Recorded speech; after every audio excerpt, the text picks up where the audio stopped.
Alright guys, the technical Discord server for Eversoul's up. Link is in the description. Alright, Uno Night and I'm back. Sadly, I'm gonna have to be talking both of these characters at the same time just because Mica and Seeha are useless without each other, right? If you're not familiar, why we'll get into their skills, okay?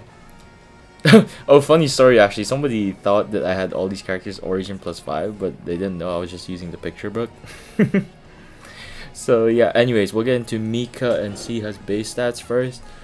I will probably start with Mica first and then Seeha. Actually, no, we'll get into their skills at the same time, but we'll talk about their stats first individually, right? How they fare against other units.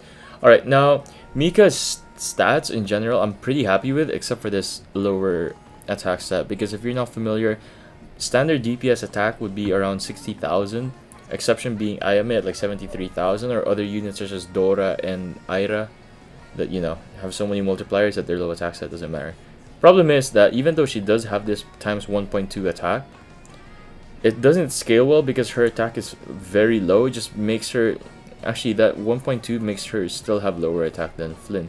But then her kit is actually interesting, so we don't really care about it too much. She has very high attack multipliers and scaling, right?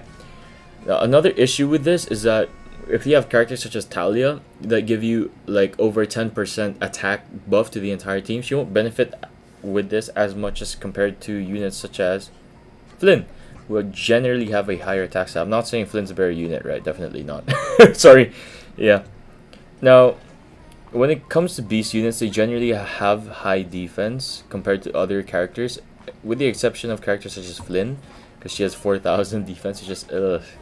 Anyways, so yes, I'm very happy that I gave her 23,000 defense just because of the fact that other units such as tanks have 35,000 defense, except Adrian who has 30,000. And then, well, some other melee DPS units such as Haru have 9,000, right? And some others have 26,000. So the fact that they gave her more defense than other units is really good because it gives her sustain, which is very important because she is a melee DPS unit. She'll be in the front in the enemy's cheeks, so you'd want to give her a bit of sustain. Right, HP, very good standard. And then with the crit rate damage, honestly, this is really good. 20.3% is nothing crazy. But then, you know, it's because we have other characters such as Jacqueline with 29.3% base crit rate. So, you know, we don't talk about that. Crit damage 83.2% is actually on the higher end of the spectrum. So that's really good. Is spectrum an okay word? I'm not sure. Anyways, accuracy and evasion. Alright, so for accuracy 12, this is really good because that means she'll have more consistent DPS compared to other units. Evasion 5 just makes her, you know, she's never gonna dodge anything pretty much. Alright, let's get straight into Seeha. Now this is a funny thing. Seeha has more attack than Mica. Sad thing is she also has this attack buff. Okay, so she'll always have more attack than Mica pretty much. Okay, so defense less than Mica, but that's completely fine. She's a healer. She's not meant to, like, you know, clap everyone and like tank damage, right? HP more, so I mean that's okay, I guess. Crit rate, crit damage, we do not care. Accuracy 9, that's okay. That's average, I guess, or slightly above average. Evasion 11, so that's really good on a healer, but then nothing crazy compared to units such as, say, Talia, because Talia has 17 evasion. And units such as Lindsay that can get upwards of 59, I believe. Increases evasion by 20. Yeah. 50 evasion, 59 evasion if they do it right. Okay, let me just get back to Mica and Seeha very quickly. Okay. Now let's get into their skills very quickly. Very similar kits in general. Just think of Seeha as the healer version of Mica, which is really good. I like it. Because if you understand one unit, you understand the other. So really good beginner unit. She doesn't do as well as other units in the later stages of the game, which is completely... Sorry, I say later stages of the game like we're in the late game. Sorry, we're not in the late game, because if we're in the late game already 2 weeks into this game, yeah, this game is doomed. Okay, so music on. Alright, so 340% plus a stun at level 3, as long as Seeha is on the battlefield. Again, everything requires Seeha to be on the battlefield because of their passive. Sad thing about this is that if she had higher attack stat, this would be really crazy, but then 340% is still really good because she does have a self buff on her own attack, making her an average attacking unit. So yeah, this is really good. We'll take it because it's a stun and this is around herself as well. So this is not just a cone in front of her or anything. No, this is a circle around herself, 3-meter radius, which is standard, right? Seeha's is basically the same. Sadly, this is not full AoE heal, but then she does have a full team heal over here. So we'll talk about that in a bit. So also, with the thing with Seeha is that she increases everyone's defense around her by 20%, and Mica lowers the attack around her by 20%. So, that's really good. Oh, sorry, that's on her first skill, Stroke. Right? I'm not sure why they would let an idol do that type of stuff, and Seeha would like have mic handling. So, I don't know, man. I don't think idol should be doing this thing, but I don't know. Don't quote me on that. So, right. 240% attack plus a silence. I think this is better than Mica's just because of the fact she has a higher attack set. So sadly, Seeha will do more damage than Mica on their first sub skill. And Mica's stroking move decreases attack by 20%. Really good again. And then that's for 8 seconds, 4 turns in at level 3, which is around 2 attacks. So 2 of the enemy's attacks will be reduced by 20%. So I guess that's really good. I was actually trying to find out how often characters attack, and it's anywhere from like 3 to 4 seconds. I'm not really sure yet. I need definite one on that. So for the second sub skill, again, pretty much the same name at least. This one's a full AoE heal plus increasing physical and magical resistance by 30%, bro. That is nuts, because this is separate from, exclusive of the defense.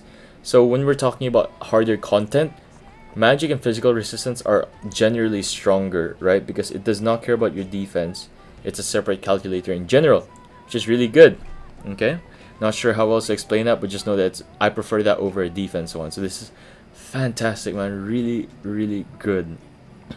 Because they both have this 30% one at level 3. Nuts. Okay, so once you have them at level 3, which is really good. Okay, another thing about their passive is just standard. Again, secondary effect on all of their skills and 20% physical and magical resistance increase. So you could get potentially 50% both magical and physical resistance percent. Wow. Okay, I think this character is a lot better than I thought.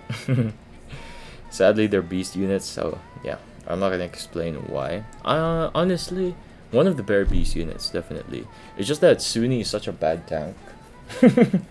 So if Sunni was a better tank, Beast would be more viable, in my opinion. Because Clara is already used, right?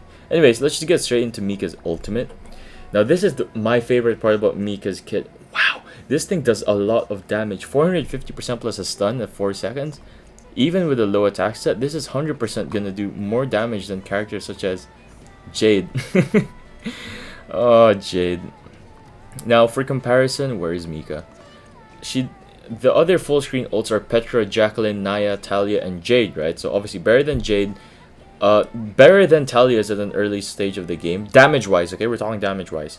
Naya, also stronger than Naya at every stage of the game, so that's good. Jacqueline's is a bit more hard to explain, right? But then, honestly, I'd rather use Jacqueline's full screen ult in some cases than Mica's. But then, I don't know why you'd have them on the same team, right?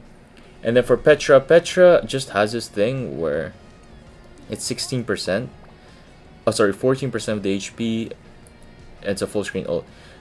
You could argue, oh, you have removed buffs. This game doesn't really care about cleanses too much, so you know, whatever. Oh, sorry, purge. So 12% level 2, which you'll probably have her at. Sad thing about this is that most units in this game, at the stage we're fighting at, will only have 300k HP right now, which is around half of what they'd have at Origin plus 5, right? Level 240. So it's still gonna do less damage than Mica. Alright, now let's get into Seeha's ultimate very quickly. Right, so this is basically just a full screen ult and similar to her main, so there's nothing really crazy to talk about here. You wouldn't really use it too much apart from if you really need a defense increase. But then keep in mind that it may be worth using the ultimate of a DPS unit instead, just because you'll run out of time otherwise. But if you're confident that you'll survive, then well, that's pretty good. Just go over their artifacts very quickly. Sadly, they're not good, but then you'd at least want one copy of it, right? Do not invest in it, right?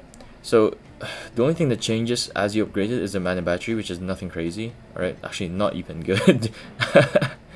But then the good thing about it is that you do become immune to crowd control whilst you have her second sub skill up, which is persistent for, I'd like to say, 6 seconds.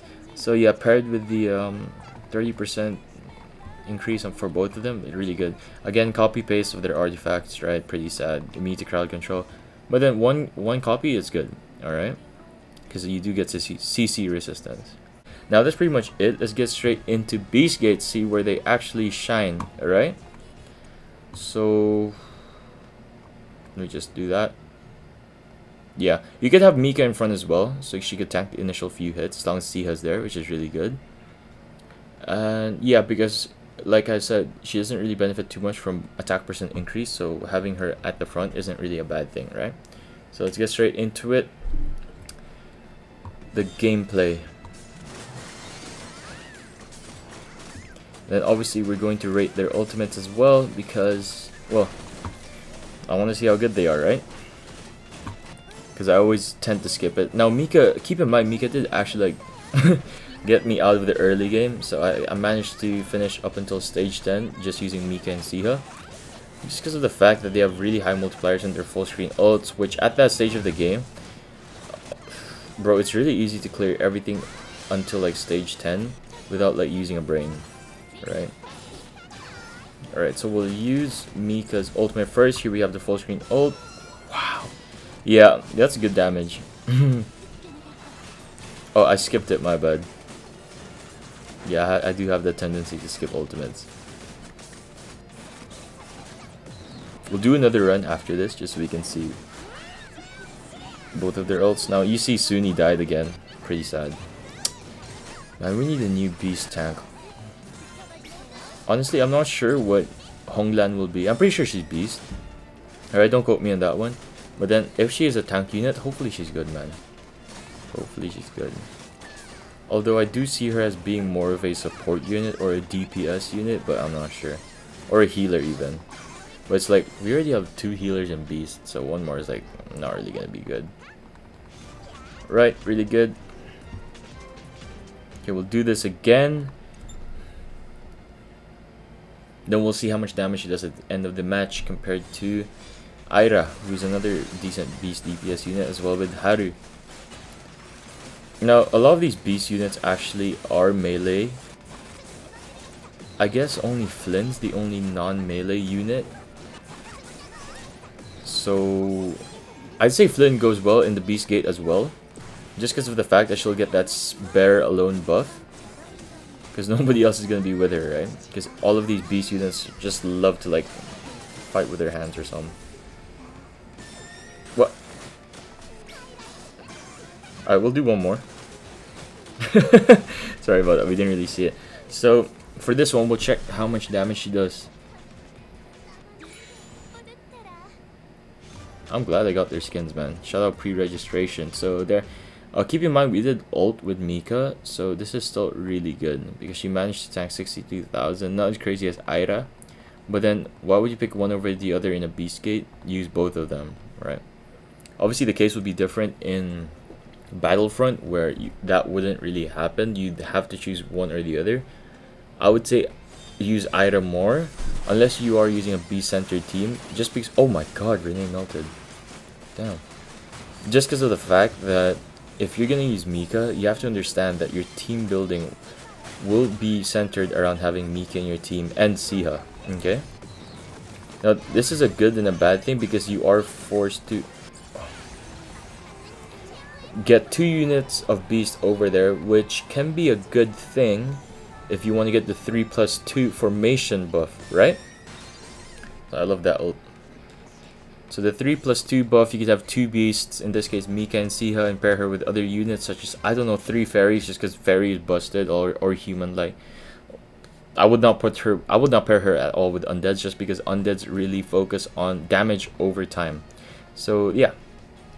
When it comes to beast units, do pair her with pretty much everyone here. If you're lacking sustain, you can add Clara just because Suni is not really a good tank. But at the end of the day, it's okay that Suni is a bad tank because Beastgate does have beefy units with Aira and Mica, right? So with other units you can pair her with, because of the AoE thing, you're going to want to clump them up together. So Talia Chloe works really well. You could probably have the final unit as Vivian or Naya. I wouldn't really recommend Naya with Mica just because you'd have to like alternate their ults, and you know Naya's like full screen ult is like really good, not because of the damage but because of the utility. When it comes to damage, she's lacking compared to other full screen ults, right?